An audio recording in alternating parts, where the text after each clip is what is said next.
should be posted with this, who is going to be talking about that's why I've not talked about it as much, because I'm trying to let others talk about it, and I'm trying to talk more about the issues.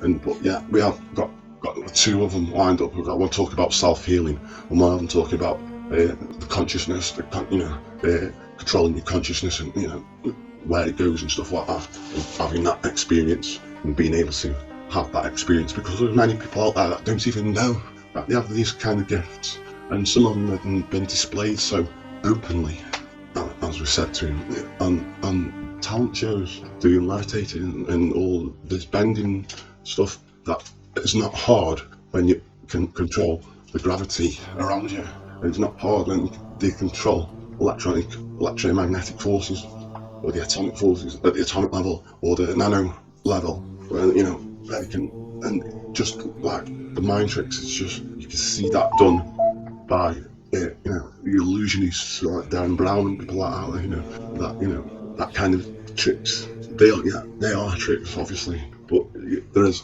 also, whether they know it or not, there is also something more to it that comes with the conscious, that comes with the frequencies they are in tune to, because that's why it's all about the frequencies, as I said before. So let me just carry on with this. So the Force seeded, a number of worlds,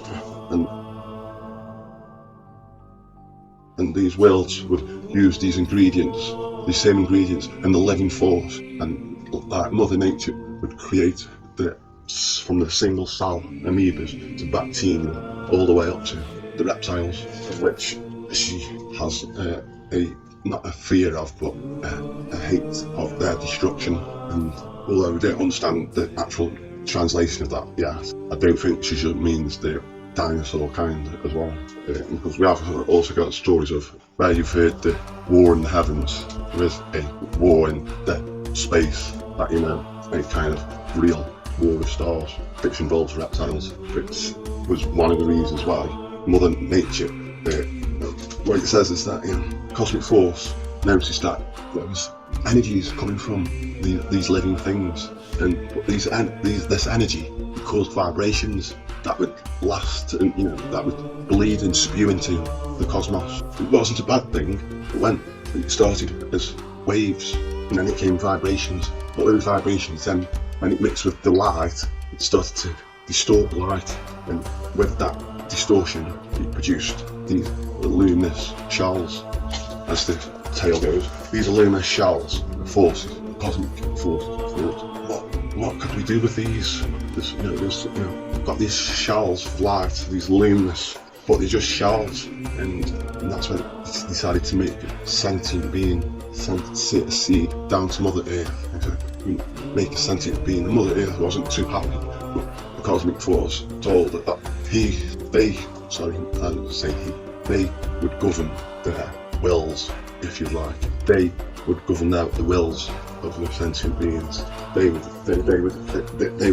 would empower them and give them enlightenment and give them knowledge and make them be better, and then they convinced Mother Nature that they will be a positive force on the planet. If just evolve a few in a different way, they can enlighten others, they can be the role models of others, but not be the lords of others, not be divine to others. But they are not, no being is to think they are superior than another being, and that's not just meaning a human being, but to life itself. Because when we start thinking we are more superior than things like trees, then we end up cutting them down for furniture and for paper, and then we cut too many down, and then we forget the true natural laws that govern us. All this worshipping false gods is distorted the natural laws. That's why we have not got this harmony with nature. That's why we haven't got this true spirituality anymore with nature, because we've been told that all this has been put here just for use. I don't need it, it's just for you lot. Do whatever you want with it, and that's what we do.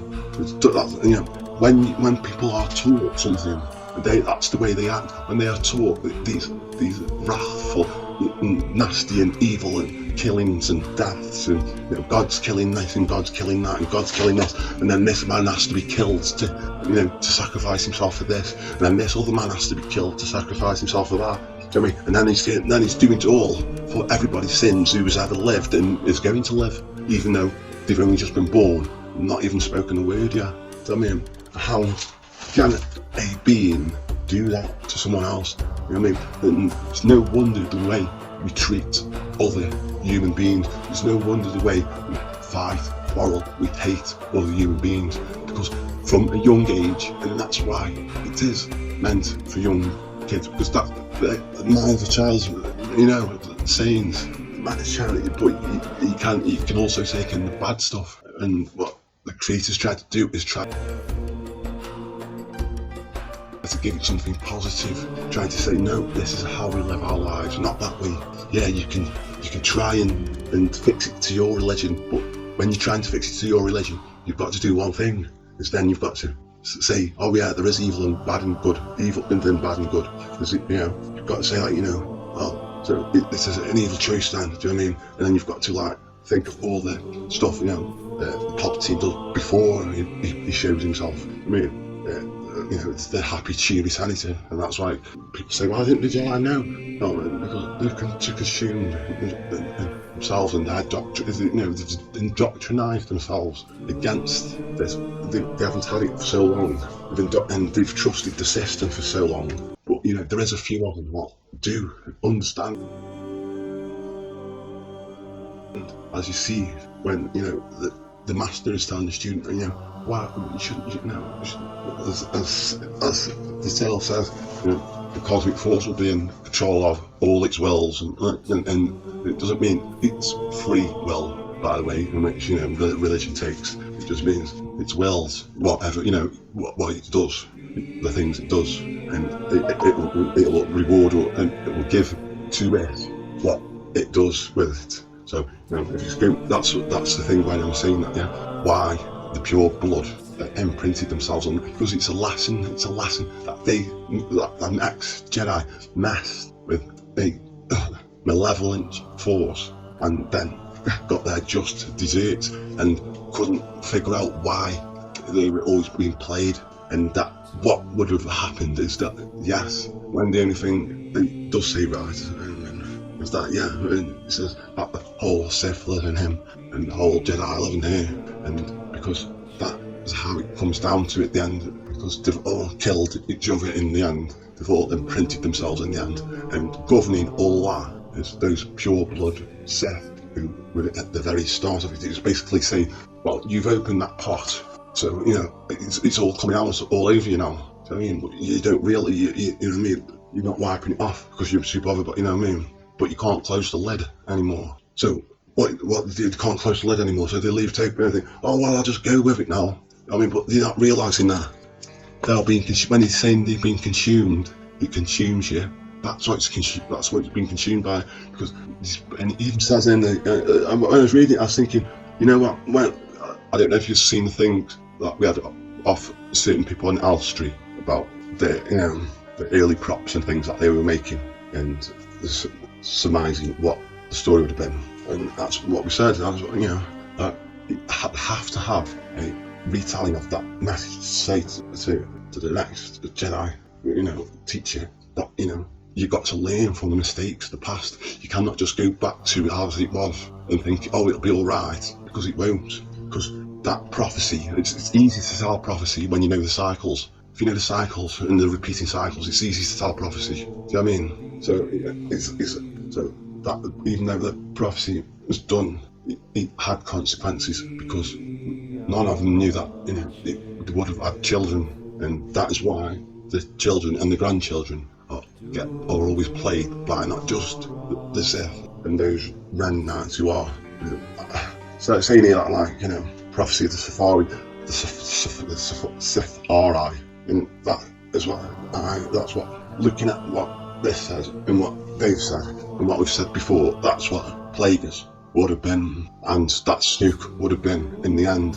It would have come out in the end, and then what would have to have happened at the end is that, well, it would have been a brother and sister again, maybe twins or maybe not, but it would have been, we said that Ray was really the sister of the other one, Ben. But when the teacher Luke knew that there was something wrong with the new Jedi he was teaching, he could feel there was something wrong, some kind of rift in the Force. I mean, that was plaguing not just his students, but more his family. As if some kind of karma is coming back on him, and that's why he's supposed to have disappeared with the Jedi. But there's real, they should have disappeared with him. Because no one ever asked the question, well, isn't no, I asked someone, what happened, how come there's no Force in tune, people being then born and all?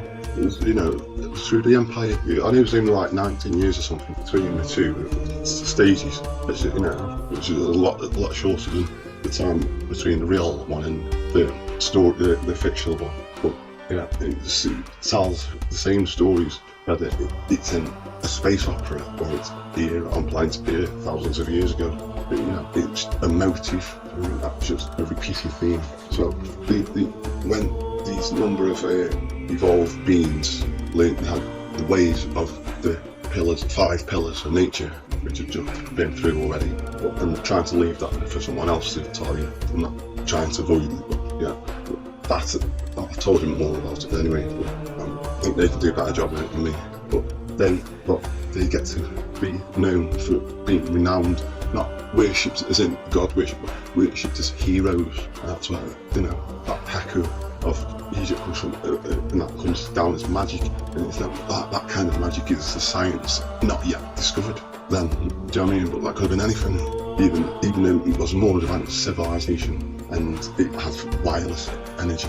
But these are the same sort of, the kind of energies and the forces of the real forces of nature that they could manipulate, which you can usually see within the films, manipulating, everything that they do. It can be controlled by gravity, can be controlled by frequency. I mean, today, people using not just your mouths, but using your, as it's now called, extrasensory perceptions. Your extra senses to create frequency vibrations, because we all give off heat, we all give off radiation, we all give off a vibration, and certain people can see it and certain people can't. Just like dogs can hear, dog whistles, and humans can't. Just like kids can hear things that older people can't. It's, everything that we see, don't forget, is determined by the sun, and that is just then being interpreted, just like everything we hear. It's just being interpreted by the inner ear, which is just collecting vibrations. And as you're hearing this from your speaker, that's creating vibrations, and those vibrations they permeate out into space, and that's how people can see into the past and future things, because everything's in a cycle and everything comes back round, and there's how seers and people can foretell things. It's like how it was foretold about the trade, banking and media monopolies within the prequels, how it told us about the Clone Wars that have been going on for ages, but it's still there. I mean, although it's still mentioned in the past, it's still happening, and it's started to happen again today, more recently, with the government trying to get control of social media. I'm big on social media anyway, I don't, but people who are, already know that, they're taking data, and there's all other sorts of stuff that's been allowed by government, and they just leave it, and they just let them. Do you think that these government agencies don't know what these big corporations are doing? But yeah, they don't ask them to pay tax, get away with paying tax, as if like there was some kind of religion or something. Matter which country you're in. So that's why them laws don't even fit into their own countries anymore. It's not like natural law that that's like 2 and 2 equals 4, whether you're in Iraq, Australia, North Korea, Britain, France, Spain, or America, or Canada, or planet Mars, or Alpha Centauri, for that matter. It'll always equal that, and that's the same for all the natural laws. Mother Nature provided us an abundance of everything, but we are the ones that are stopping its distribution. She provides the water, she's got the relationship, as it says here, with the sun.